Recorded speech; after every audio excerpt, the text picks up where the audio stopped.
따뜻한 가족, 따뜻한 라디오. 라디오 서울에서 가정의 달을 더욱 특별하게 만들어드립니다. 강혜신의 오늘의 미국.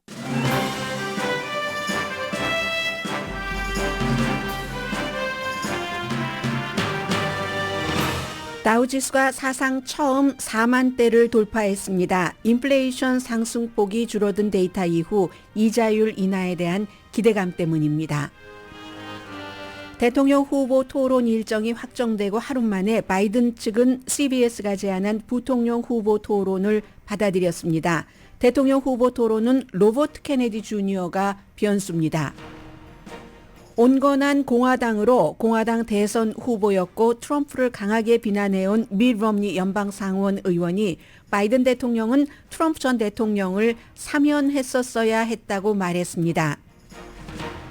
연방 대법원이 올해 선거에서 루이지아나주에서 흑인 민주당 하원 의원이 나올 수 있는 판결을 내렸고 노스캐롤라이나주에서는 공공장소에서 의료용이라도 마스크 착용이 금지될 수 있습니다. 남가주 주택 사정은 팔려고 내놓은 리스트가 늘어나면서 나아지고 있다고 로스앤젤레스 타임즈가 보도했습니다.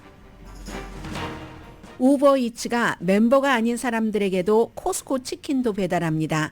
공항이나 콘서트, 스포츠장 셔틀 프로그램도 내놨고 메디케어나 메디케이드로 병원 픽업도 합니다. 정치적 이유로 총에 맞은 슬로바키아 총리 로버트 피코는 5시간 동안 수술받은 뒤 중태지만 생명에는 지장이 없고 의식도 있습니다. 그는 친러시아, 친헝가리 반미 정치인으로 논란이 많았지만 유럽연합은 이번 사건을 비난하고 바이든 대통령도 비난했습니다. 용의자는 71세의 시인입니다. 베이징에서 만난 푸틴과 시진핑은 미국을 비난하고 서로의 관계 강화를 강조했습니다. 푸틴은 러시아 가스 수출 관련 지정학적인 쿠데타를 일으키기 위해 시진핑에게 사랑을 구하고 있다. 이렇게 표현하는 매체도 있습니다. 여러분 안녕하십니까? 오늘의 미국 강혜신입니다. 항상 그 미지의 그 영역으로 들어가는 그 모든 이슈에서는 조금 설렘이 있죠. 지금도 여전히 그 다우지수가 4만대를 유지하고 있는데 오늘 로스앤젤레스 시간으로요. 8시 조금 전에 이 4만대를 사상 처음으로 돌파했습니다. 다우지수가 1895년도에 만들어졌는데 이제 그때 이제 S&P 이 다우지수가 딱 그 미국의 정말 건강한 기업 30군데를 선정을 해서 다우지수가 만들어지기 시작했고 그 이후에 처음으로 4만대를 지금 돌파한 겁니다. 이렇게 4만대를 돌파한 것은 어제 발표가 된 1월, 2월, 3월 전부 인플레이션이 많이 증가하다가 그 3개월 연속 증가였던 것을 누르고 3월 달보다 인플레이션, 물가 상승률이 조금 증가는 했지만 낮은 폭으로 3월보다는 낮아졌다. 이렇게 되면은 주식시장에서는 그래 6월, 7월은 아니더라도 9월에는 이자율 인하가 있을 수 있겠네. 이렇게 반응을 하는 거죠. 항상 이자율이 높으면 사람들이 은행으로 돈이 몰리게 되기도 하고 세이빙 어카운트 그렇지만 이자율이 낮아지면 아유 은행 이자가 별것 아니네 하면서 주식시장으로 오잖아요. 그런 그 기대 심리인 거죠. 올해 초부터 지금까지 뭐 이자율 인하를 기다리면서 다우지수 같은 경우 6%가 올랐고 어제 이미 이 인플레이션 상승폭이 조금 줄어들었다. 한 달 전에 비해서 1년 전에 비해서도 그런 것이 발표되고 나서 3대 지수 전부 뭐 기록을 경신했거든요. S&P 500, 나스닥, 다우 전부. 그리고는 이제 오늘 아침에 드디어 이제 4만대를 내려간 겁니다. 연방준비제도가 고용률도 강하고 인플레이션 상승 이것 때문에 이자율에 대해서 이러지도 저러지도 못하고 이렇게 있다가 어제 이제 이런 추세가 계속된다면은 그동안 연준이 이자율을 높게 유지해 왔던 높게 그런 것들이 작용을 했다라는 자신감도 붙을 수 있고요. 이제 적어도 한 번 정도는 내려줘야지 그다음에 뭔가가 이제 마음이 조금 보드라워질 텐데 그런 기대감 때문에 지금 주식시장 괜찮습니다.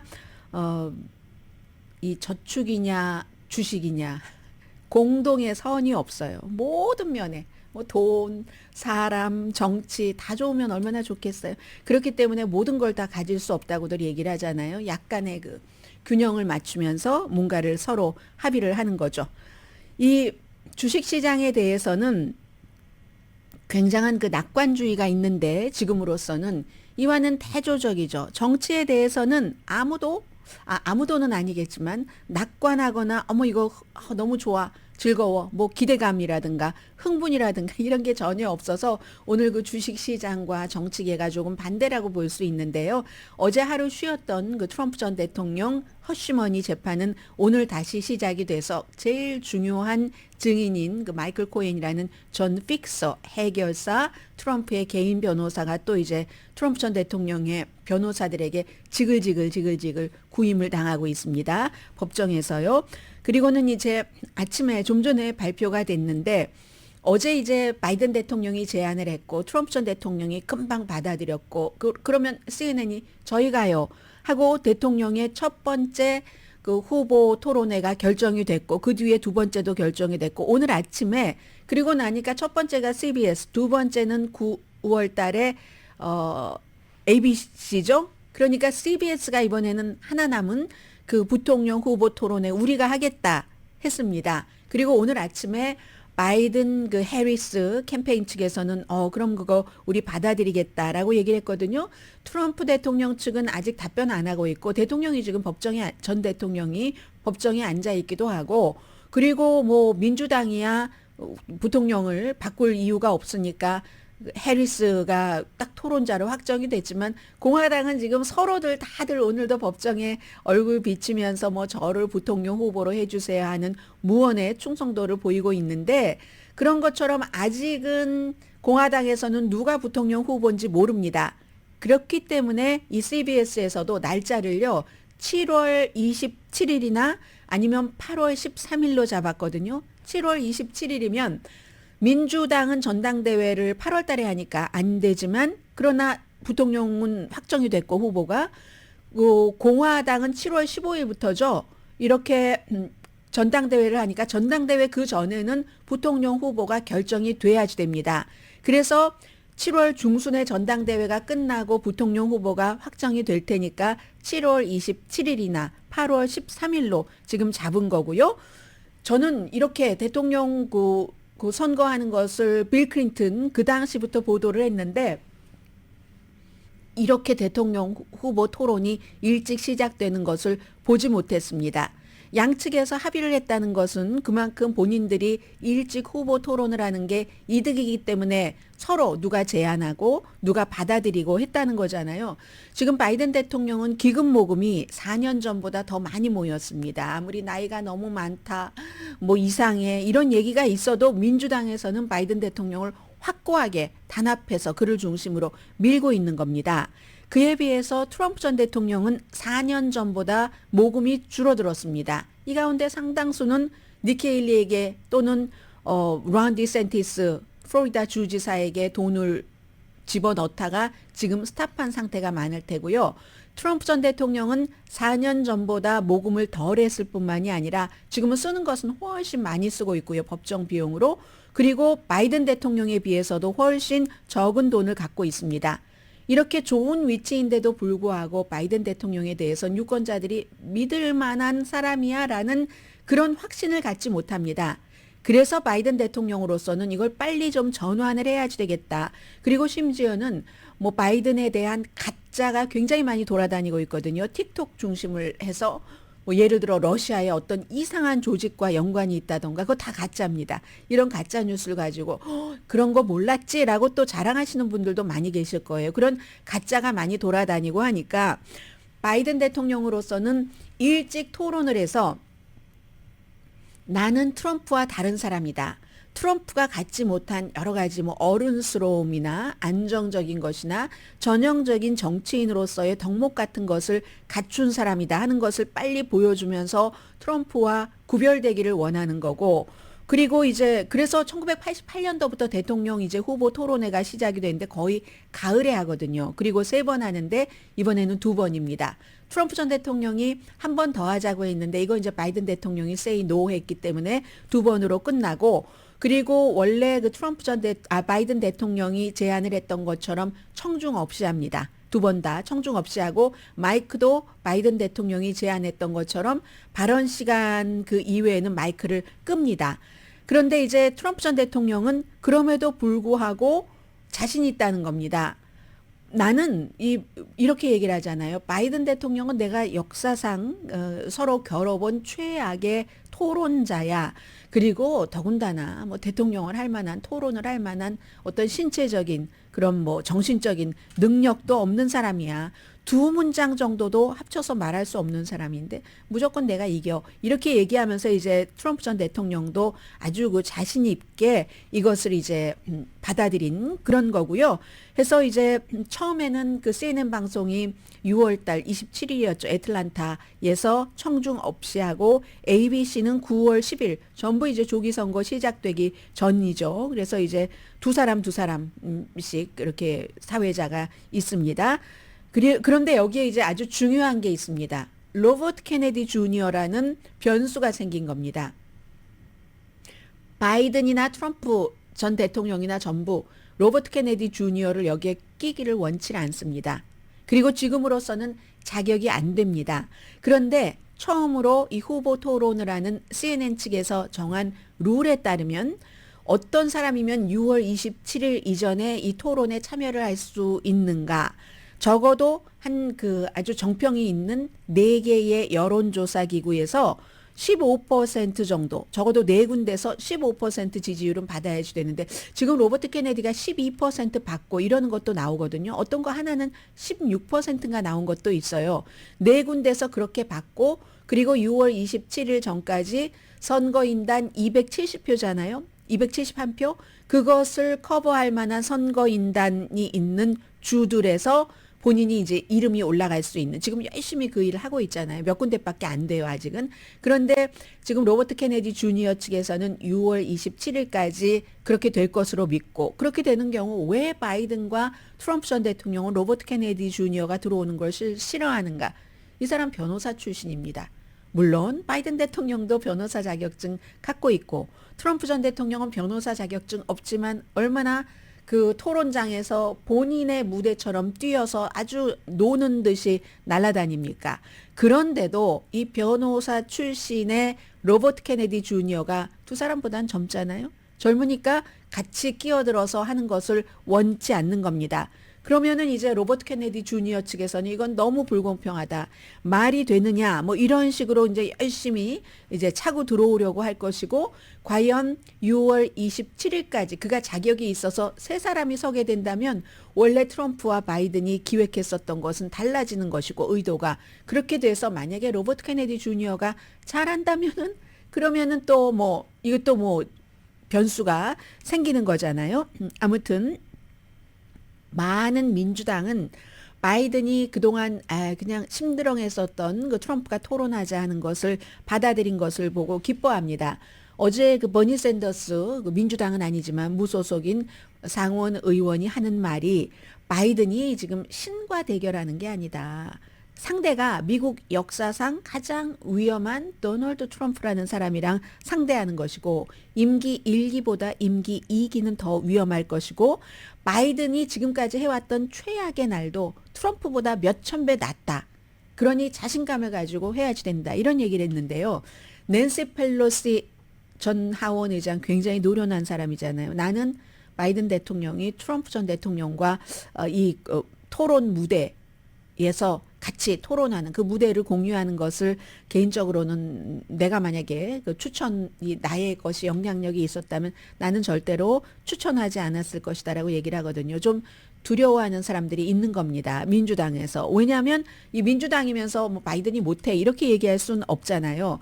트럼프의 과거 토론에서의 행동을 보면 저 사람이 굉장히 위험한 사람이다. 힐러리 클린턴과 토론할 때 그때 아주 암울한 어두운 암울하다기보다 침침한 그 장면이 굉장히 기억이 되는데 힐러리 클린턴이 여자이고 그때만 하더라도 지금은 조금 이제 몸이 불었던데 트럼프 전 대통령은 거구잖아요. 그때나 지금이나 왔다 갔다 힐러리 클린턴 앞을 가로막으면서 그걸 이제 협박적이었다라고 그 당시에 봤었던 사람들이 굉장히 많습니다.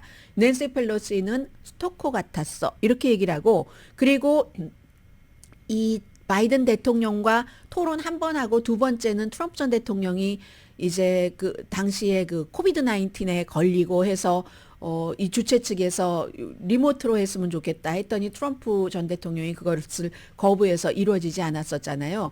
그런데 처음에 토론하고 할 때도 뭐 100번인가를 끼어들었다고 하잖아요. 바이든 대통령과 이 그 사회자 그리고 전혀 아무리 사회자가 하려고 하더라도 컨트롤이 안 되는 겁니다. 그냥 막무가내로 계속 나가니까 지난번에 CNN에서 했었던 것과 똑같이 그런 사람은 당할 수가 없다 하면서 낸시 펠로시는 막고 있는데 이번에는 뭐 일단 그 마이크를 자신의 시간이 아니면은 자동적으로 끄게 한다니까 그런 일은 조금 없을 것 같고요. 그리고 이제 이렇게 일찍 토론을 하는 것을 제가 처음 봤다고 말씀을 드렸는데 두 사람에게 다 좋은 거죠. 토론이라는 게요. 아무리 토론 잘하는 사람도 한 100번 했을 때 100번 다 성공하진 않습니다. 그리고 처음에 토론을 했을 때 이게 이제 좀 잘 안 되잖아요. 토론 잘하는 오바마 전 대통령도 첫 번째 토론에서 실패했습니다. 그런데 이걸 딱 전열을 가다듬어서 그 다음에 이제 다시 한번 회복할 수 있는 그런 기회를 찾을 수 있잖아요. 이건 지금 트럼프 전 대통령이나 바이든 현 대통령에게 똑같은 거죠. 뭐 조지 H.W. 부시 전 대통령도 그랬었고 심지어 로널드 레이건 전 대통령도 첫 번째 토론 때 못했거든요. 두 번째에 이제 다시 회복을 한 거죠. 입지를 되찾았다고 할까요? 그래서 이제 이렇게 일찍 하는 거고 그리고 미국 사람들은 보통은 이 대통령 선거에 대한 관심이 가을 전에는 없습니다. 올해 같은 경우는 워낙에 유니크한 이 트럼프 전 대통령과 또 나이가 너무 많다는 점에서도 유니크하고 인기가 없다는 것에서도 특별한 이런 두 사람이 붙기 때문에 이게 그나마 이 정도의 관심이 있는 거지 가을 전까지는 관심이 없으니까 그때까지는 토론을 하지 않는 건데 지금은 이제 이것을 이런저런 이유로 우리 미리 하고 서로 구분하고 그리고 서로 실수가 있으면 만회하고 하자고 이제 일찍 6월 달에 토론을 하는 거고요. 그리고 어제 제가 요즘 인터뷰들을 많이 하는데 뭐 24시간 케이블 텔레비전이니까 인터뷰로 채우잖아요. 사실은 어떤 경우는 딱 1분이면 저거는 요약할 수 있겠는데 하는 걸 한 30분 늘려가죠. 뭐 한 2명 정도 게스트를 불러서 어떤 때는 1명 불러서 30분 가는 때도 있어요. 어제 이제 MSNBC에서 미 럼니라는 공화당의 전에 대선 후보였고 오바마 전 대통령에게 졌잖아요. 그리고 그 이후에도 경선에 조금 나왔고 또 연방 상원 의원을 하다가 이제 젊은 사람들한테 줘야지 하면서 다시 재선에 안 나간다고 하고 온건한 공화당으로서 두 번 트럼프 전 대통령 탄핵 재판에서 상원에서 두 번 다 탄핵해야 된다라고 투표한 사람은 미 럼니밖에 없습니다. 첫 번째는 선거 당시에 우크라이나 측에 막 그 젤렌스키 대통령을 협박을 해서 이거 조 바이든과 그의 아들과 우크라이나 뭐 브리즈마라는 가스 회사와의 이 관계를 좀 어떻게 해봐. 그러면 미국에서 돈을 지원할게. 원래 의회에서 주기로 돼 있는 돈이에요. 그렇게 한 것에 대해서 탄핵할 때도 미 럼니는 찬성표를 던졌고 두 번째 의사당 폭동 사건 때도 찬성표를 던졌습니다.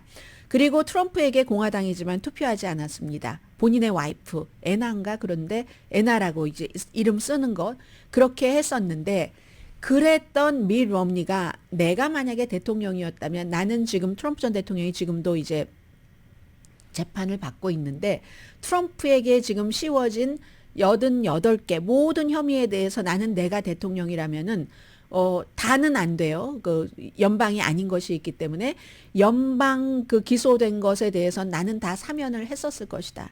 바이든 대통령도 사면을 한 것이 좋았을 것 같다라고 얘기를 합니다. 지금 사면할 수 있는 건 88개 가운데서 44개거든요. 그리고 정확하게 또 44개는 안 됩니다. 44개 가운데 안 되는 것 가운데 34개 혐의가 지금 그 스토미 데니엘스와 잠자고 돈 준 그 케이스 그리고 10개는 조지아주 케이스니까 이건 뉴욕 케이스고 그러나 연방 케이스 44개는 뭐 선거를 전복하려고 했다던가 기밀 문서라든가 이건 대통령이 사면할 수 있는 거거든요.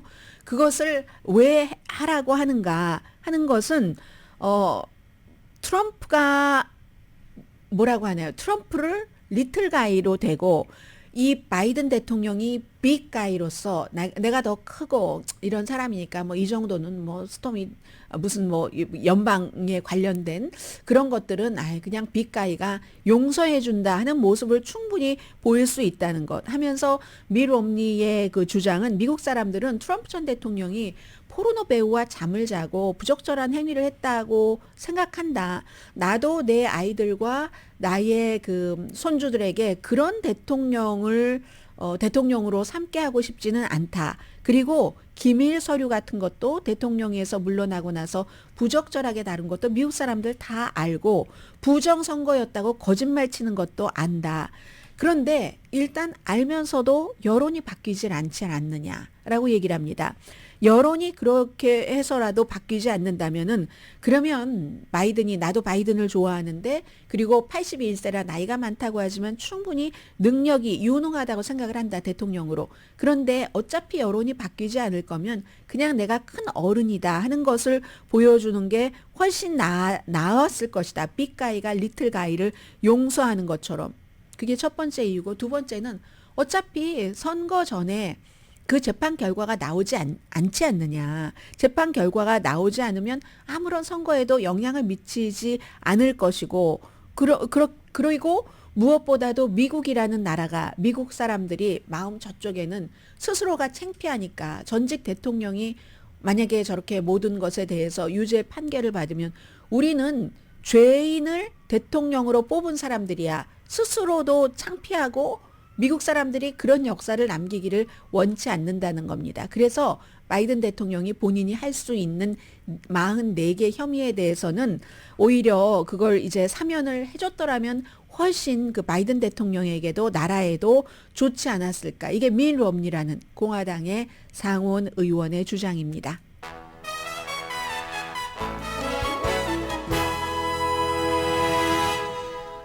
오늘의 미국은 전문가가 추천하는 이민법, 가정법 전문 재인정 종합법률사무소, 총 20억 달러 승소, 교통사고와 상해 전문 브라이언 타필라와 CG 변호사 그룹, 집융자 커머셜 SBA 융자, 급한 하드머니까지 모든 융자를 잘하는 융자나라 공동후원입니다. 잠시 뒤에요. 미국의 오늘 주요 뉴스의 그 탑뉴스 일면의 탑뉴스들을 전해드리고 그리고 이제 그 가운데 또 딱 꼬집어서 요건 좀 전해드리고 싶다 하는 것 보도해드립니다.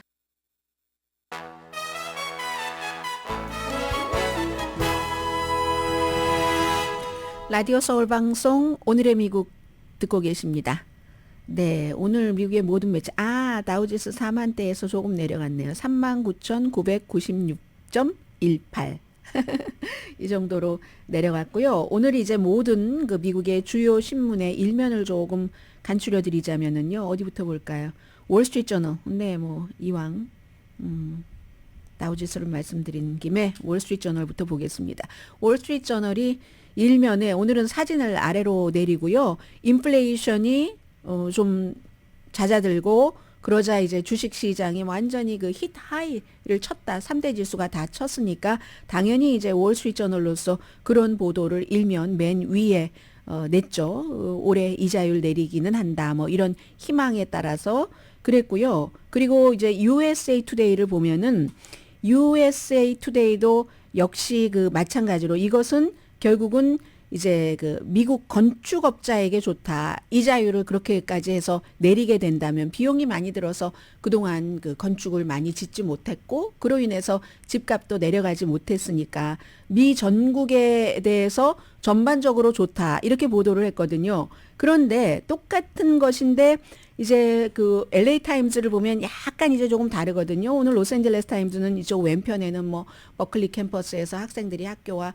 합의를 해서 뭐 야영지를 해산했다. 뭐 이런 것도 냈는데 오른편에 보면은 그 집 마켓이 굉장히 그 공급이 좋아지고 있다. 남가주는 이런 상황이 굉장히 다른 겁니다. 지역에 따라서. 그래서 로스앤젤레스 타임즈는 탑뉴스가 남가주의 주택 시장이 좋아지고 있다 하는 건데 이 내용은 제가 한 세 번째의 경제 뉴스 그때에 이제 그 같이 그 보도를 해드리겠습니다. 그리고 애틀란타 그 저널 컨스티튜션을 보면은 애틀란타 지역이 최근에 해프밀리언이라고 하죠. 해프밀리언 이상의 인구, 해프밀리언 이상으로 이제 뭐 인구 성장 같은 거 정말 그 정도로 많이 이제 사람들이 외부에서 들어오는 거예요. 그래서 2022년부터 2023년 사이에 인구 증가가 미국에서 6번째로 많은 지역이라고 얘기를 합니다.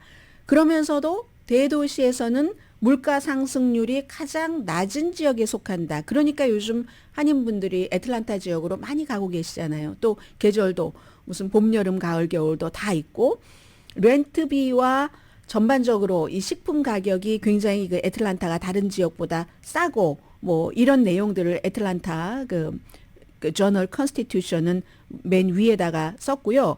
그리고 이제 공통적으로 이렇게 보면은 워싱턴 포스트를 포함을 해서 거의 모든 매체가 앞서 제가 여러분들께 말씀을 드렸던 이제 그 바이든 대통령과 트럼프 전 대통령이 두 번의 그 토론을 하기로 했다는 것은 지금 이제 공통적인 그런 그 뉴스들이거든요. 애틀란타 저널 컨스티튜션도 제가 좀 전에 말씀드린 인구가 증가하면서도 물가 상승률은 애틀란타가 괜찮다. 이것 위에 두 사람의 토론을 놨고 뭐 뉴욕타임스도 마찬가지고 그럽니다. 그런데요. 또 그 워싱턴 포스트의 하나의 탑뉴스는 다른 지역과 조금 다르거든요. 역시 이건 워싱턴 포스트가 정치에 굉장히 민감한 신문이다 하는 것을 보여주는 겁니다. 오늘 워싱턴 포스트의 탑뉴스가 연방 대법원의 판결인데 이 판결은 며칠 전부터 많은 사람들이 주목을 하고 있었는데 연방 대법원이 루이지아나주의 그런 그 선거구 재조정에 대해서 한마디로 뭐 모든 분들이 다 루이지아나주에 살고 계시지는 않으니까 개략적으로만 말씀을 드리겠습니다. 루이지아나주가 하원 의원이 연방 하원 의원이 6명입니다. 인구가 그러니까 그 정도인 거예요. 캘리포니아는 뭐 50몇 명이잖아요. 인구가 제일 많으니까. 그래서 6명인데 그런데 루이지아나주는요. 흑인 인구가 뭐 전체적으로는 10% 안 되는데 루이지아나주는 31.4%나 되거든요. 그러면 6명 가운데서 31.4%가 되면은 2명은 돼야지 그게 맞는 거잖아요. 왜냐하면 하원 의원은 인구 비대로 하고 아니면 상원 의원은 큰 주던 작은 주던 인구가 많건 적건 다 2명씩 돼 있으니까. 그런데 지금까지 한 곳밖에 안 되는 거거든요. 30%가 아니라 15%만 갖게 된 겁니다. 이것을 왜 그랬느냐? 지역구 그 어떤 선거 맵은 항상 로스앤젤레스 로컬이나 아니면 전국적이나 공화당이 이걸 잘 조정을 합니다. 공화당이 게리맨더링을 굉장히 흑인 유권자들에게 불합리하게 손해가 나게 했기 때문에 그렇다 해서 이 하급 법원부터 쭉쭉쭉쭉 올라왔는데 제일 최고 법원인 연방 대법원에서 올해 선거에서는 그렇게 지역구를 그렇게 하라고 이제 판결을 내린 거예요. 그래서 결국은 그렇게 하라고 하는 게 흑인 민주당에서 흑인이 지지를 하는 민주당 하원 의원이 한 명이 더 나올 수 있도록. 그러면 이제 민주당이 하원 의석에서는 이제 한 석을 더 갖게 되는 거잖아요. 그리고 루이지아나 주민으로서는 어머 이 정도 되면은 공평하다. 그런데 이게 영원히 그러라는 게 아니라요. 여러 가지 사연에 따라서 올해 선거에는 그렇게 해라 하는 게 이제 루이지아나주인데 당연히 뭐 루이지아나주에서 발행되는 신문들은 이 내용을 탑으로 달았고 루이지아나와 상관이 없는 워싱턴 포스트도 정치 전문 신문이기 때문에 이 내용을 탑뉴스로 다뤘다. 이런 건 말씀드리고요. 또 하나는 오늘 그 뉴욕타임스가 다른 매체보다는 일면에 비교적 막 사진까지 실으면서 상세하게 보도한 내용이 어제 오늘의 미국 끝나고 나서 오후에 발생한 그런 그 미국에는 들어온 그런 뉴스인데 이게요.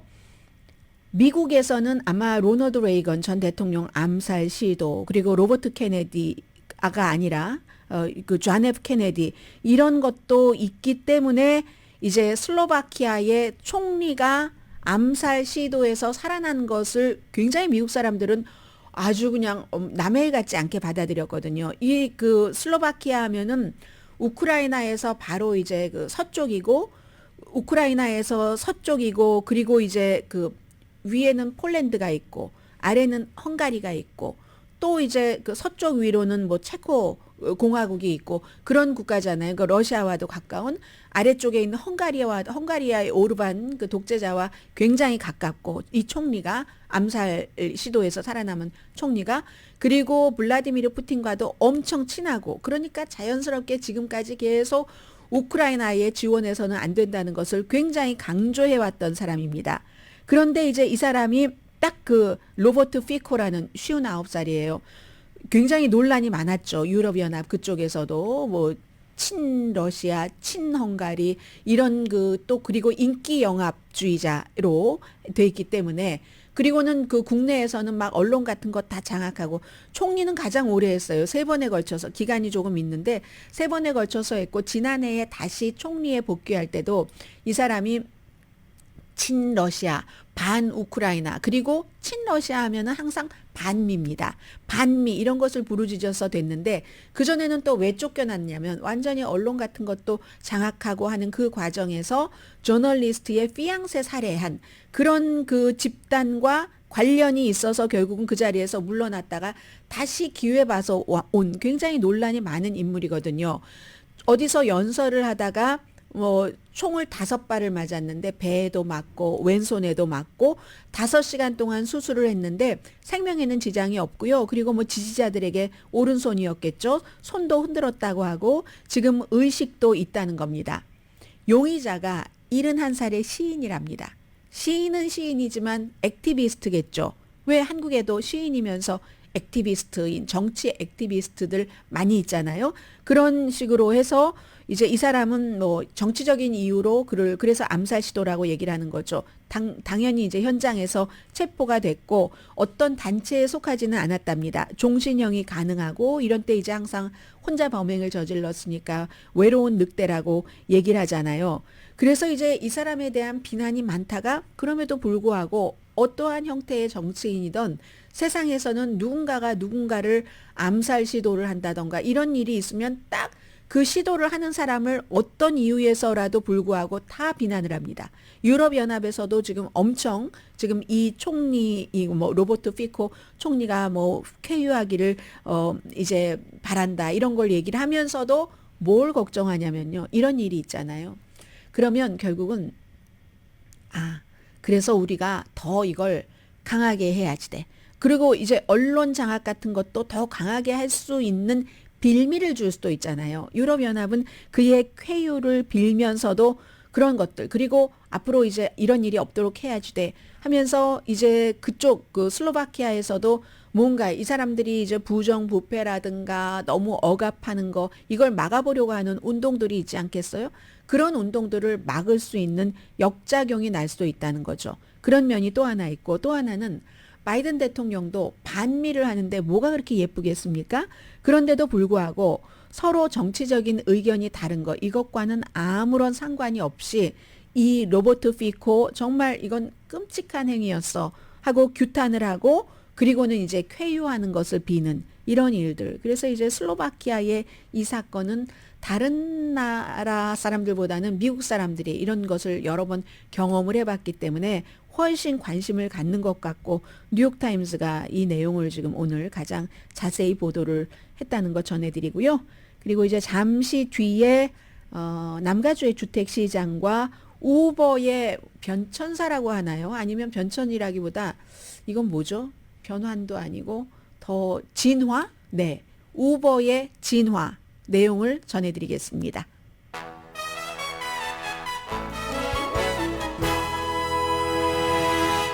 라디오 서울 방송 오늘의 미국 듣고 계십니다. 네, 뭐 다우지수가 4만 아래대로 내려가긴 했지만 지금 뭐 다우뿐만이 아니라 S&P 500나 또 나스닥 3대 지수 다 어제보다는 조금씩 올라가고 있습니다. 우리가 그 다우에 속해 있는 대표적인 회사 얘기하라면 무슨 뭐 골드만삭스라든가 애플이라든가 뭐 마이크로소프트, 뭐 JP 몰건, 뭐 홈디포 또 그 카테필라 같은 회사 이런 회사들을 생각을 할 수가 있죠. 오늘 로스앤젤레스 타임스가 소개를 한 지역마다 이 부동산 시장이라는 것은 전반적인 그림은 있지만 지역마다 굉장히 달라서 지금 남가주는 이렇게 되고 있다는 것을 조금 전해드리려고 하는데요. 남가주는 우선 옵션이 나아진다 하는 얘기입니다. 지난해는 너무 부족했잖아요. 이건 이제 전반적으로 전국적으로 다 짓지 못하니까 집을 이자율이 너무 비싸서 그리고 또 이자율이 비싸니까 집 소유주도 나 어디 갈 수가 없으니까 지금은 낮은 이자율로 뭐 모기지 페이먼트를 하고 있거나 아니면 다 내셨던 분이라도 그랬는데 지금요 샌프란도, 산타클라리타, 엔트로펠리 다 나아지고 있고 4월 달에 리스트가 지난해에 비해서 늘어났답니다. 그리고 로스앤젤레스, 리버사이드, 샌버나디노, 벤츄라 카운티 2023년 이후에 처음으로 긍정적인 사인 최소한 한 이런 여러 군데 카운티에서 최소한입니다. 5% 정도는 팔려고 내놓은 집이 인벤토리가 늘어났다고 하거든요. 유일하게 인벤토리가 줄어든 곳은 오렌지랍니다. 샌디에고도 인벤토리가 늘어났고요. 샌디에고 카운티는 2달 연속 지금 인벤토리가 늘어나서 1년 전보다 18%나 많은데요. 그럼 최소 5% 많은 데보다는 많은 거네요. 아직까지도 사람들이 이제 집을 살 수 있는 능력 같은 것은 조금 부족하지만 이렇게 어쨌든 인벤토리도 늘어나고 하는 것은 여러 가지 이유가 있지 않겠어요? 사람들이 이제 뉴 노멀로 받아들인답니다. 이자율 한 6%에서 7% 정도? 4%, 5%가 아니라 6%, 7%는 뉴 노멀로 받아들이고 그럴 수밖에 없는 게 집을 모든 사람들이 다 투자용으로 사는 게 아니잖아요. 집은 살아야지 되는 곳이잖아요. 결혼을 한다, 아이가 태어났다, 아니면 결혼하는 게 아니라 결혼과 반대 이혼. 이때도 이제 집 조정이 필요한 거죠. 낮은 이자율이라면 좋지만 그렇지 않고는 어쨌든 조정이 필요한 사람들도 있고 그전에는 뭐 너무 이자율 때문에도 그래 이혼하면서도 한동안 같이 살지 했다가 이제는 그런 높은 이자율이 오래 지속되니까 뉴 노멀이 되면서 사람들이 어느 정도는 이제 받아들인다는 그런 얘기입니다.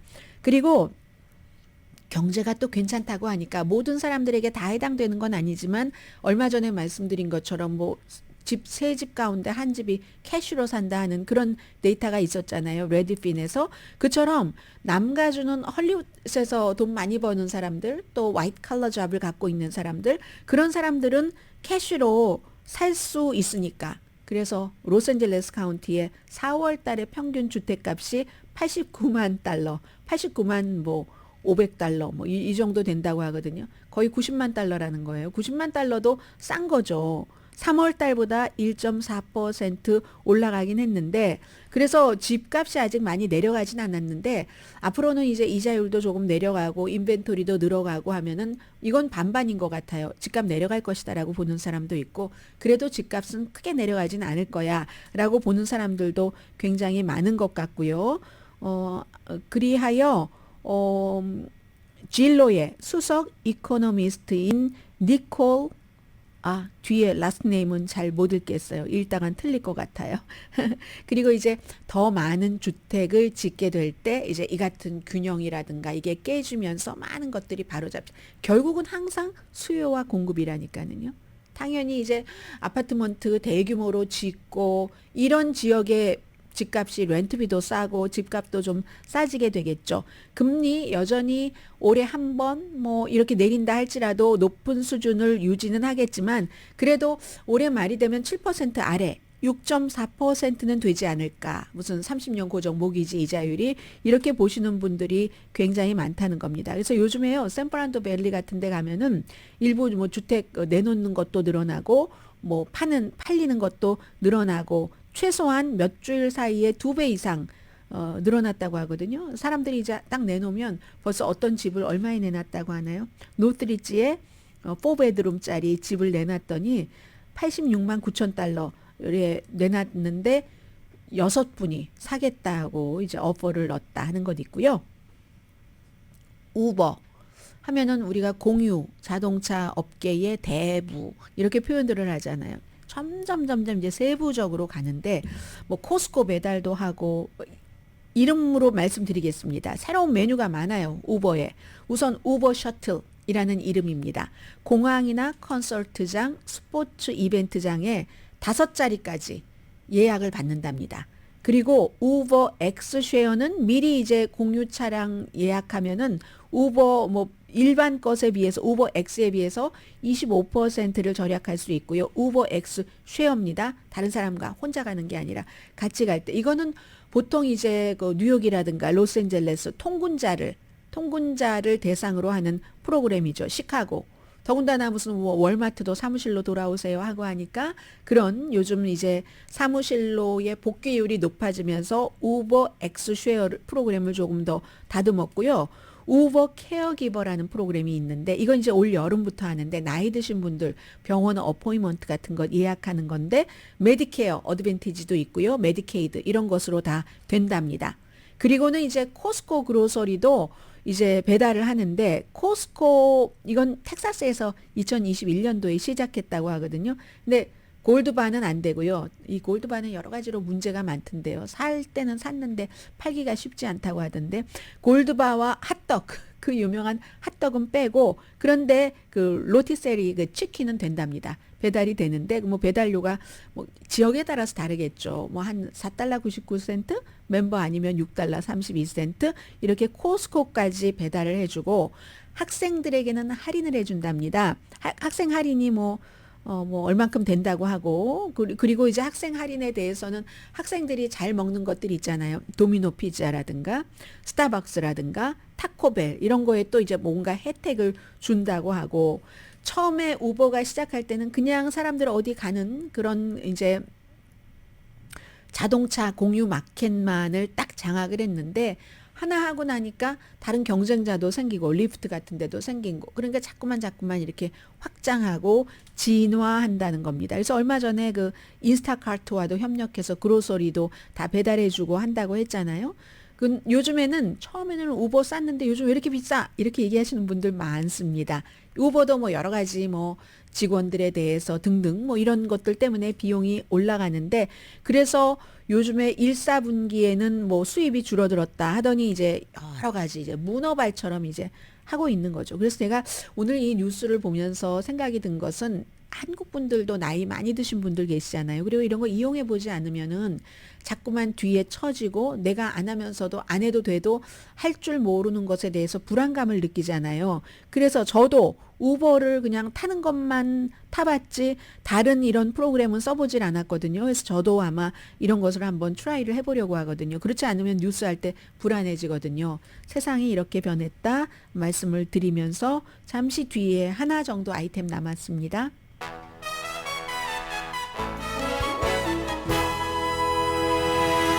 네, 라디오 서울 방송 맞습니다. 오늘의 미국 듣고 계시고요. 지금 시진핑 중국 국가주석과 블라디미르 푸틴 러시아 대통령의 미팅은 이제 거의 이제 그 마무리하는 그런 단계인데 이 두 사람이요. 그 시진핑 중국 국가주석이 어제 그 40번도 넘게 만났습니다 하는데 NPR 방송 보도를 들어보면은 43번 만났대요. 두 나라 지도자가 43번이나 만났다는 건 대단한 것 아니겠습니까? 그리고 1년도 안 돼서 푸틴이 이제 다시 5선 그 임기를 시작하면서 중국을 방문해서 지금 더 아쉬운 것은 푸틴인 것은 맞죠. 전략적인 파트너십 계속 강조를 하면서 어제 제가 잘못 말씀드린 게 있습니다. 착각을 했어요. 시진핑이 70세, 한 살 아래입니다. 푸틴이 71세. 시진핑이 형 같아 보이지 않나요? 근데 제가 어제 왜 그걸 착각했냐면 중화인민공화국 1949년도잖아요. 그게 이제 75주년이기 때문에 이제 그것으로 착각을 해서 제가 시진핑 나이를 75세라고 잘못 말씀드렸다는 것을 정정을 하고요. 이 두 사람이 어제 기자회견 하는 거 들어보니까 뭐 공정, 정의, 민주적인 세계 질서 이렇게 말하는데 조금 머쓱했습니다. 공정, 정의, 민주적인 세계 질서하고는 거리가 좀 멀지 않나요? 두 사람이 가장 권위주의자고 독재주의자적인 성격이 강한 사람인데 그리고 이제 굉장히 그 러시아와 중국이 아주 특별한 국가들이기 때문에 우리가 뭐 이걸 했습니다 하고 분명하게 밝히지도 않았어요. 그리고 분명하게 밝힐 만한 뭐 확 낚아챌 만한 그런 것도 없었겠지만 그냥 좀 불분명하게 얘기를 하면서 빅캣 그 러시아와 그 중국 그 사이에 그 땅 그 사이에 있는 빅캣을 빅 큰 고양이요. 그걸 이제 보호하는 보호구역을 정한다. 두 나라 정상이 만나서 한 게. 그리고 뭐 예루살렘 아티초크를 수출한다. 뭐 이런 것이거든요. 그리고 이제 아주 뭉뚱그려서 기간 산업, 미디어 산업에서 협력을 한다. 그러니까 뭘 받아서 분명하게 거대한 걸 하기 위해서라기보다 우리가 이렇게 친해야만 돼. 이런 걸 이제 보여주기 위한 것이 더 강하다는 것을 알 수가 있고 미국의 행동을 엄청 비난했습니다. 미국이 동북아시아에서 패권을 쥐려고 시도를 하고 또 하나 북한에 대해서도 군사 위협을 한다. 이런 이제 성명에 이 같은 비난이 지금 들어가 있거든요. 그리고 푸틴은 그 Power of Siberia 2 파이프라인이라고 해서 천연가스를 중국으로 이렇게 연결할 수 있는 이걸 좀 하고 싶어 하는데 아직은 시진핑이 별로 그거는 이제 달가워하지 않는다. 이런 것. 아무튼 우리는 굉장히 가깝습니다. 이런 것을 강조하는 미팅이었습니다. 오늘의 미국은 전문가가 추천하는 이민법, 가정법 전문 재인정 종합법률 사무소, 총 20억 달러 승소, 교통사고와 상해 전문 브라이언 타필라와 CG 변호사 그룹, 집융자, 커머셜, SBA 융자, 급한 하드머니까지 모든 융자를 잘하는 융자나라 공동 후원이었습니다. 10시에 브라보 마이라이프 방송됩니다. 제가 두 가지인데 하나만 말씀드릴까요? 밤 메넨데스 연방 상원의원도 이제 부정부패 뇌물 수수 혐의로 재판받고 있잖아요. 아니 이럴 수가. 그렇게 사이가 좋아 보이던 남편과 어린 와이프였는데 이 남편의 변호사가 이 와이프를 비난을 한답니다. 이 남편은 메넨데스는 몰랐다. 와이프가 다 남편 모르게 한 일이다. 서글퍼요. 강혜신이었습니다.